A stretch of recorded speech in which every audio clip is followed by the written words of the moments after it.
How important is communication and body language? Let me be frank on this. Maybe you can look at your body language a bit when you appear for an interview. Right? Body language is something which is not very easy to adjust after the age of 15 or 20. It's not easy. Don't get too much carried away by body language. Maybe in the interview probably you have to do some amount of, I won't say acting, but some amount of, you have to maintain a certain body language. Right?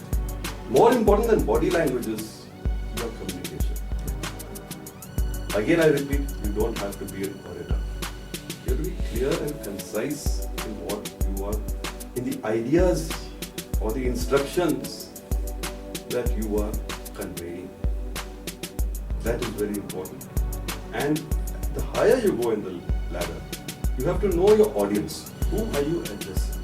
And that way your communication has to be full. Today, written communication is definitely important, but with letter writing gone for a toss and mostly emails, you don't need to give too much importance to that. But yes, if you should be able to frame a proper business letter which makes sense to the next party who reads it.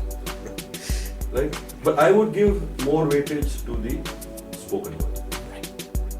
It need not always be English. If you are working in a region where English is not the prime language, then you should be able, like a sales job, you should be able to communicate in the language which your customer or the people around you understand.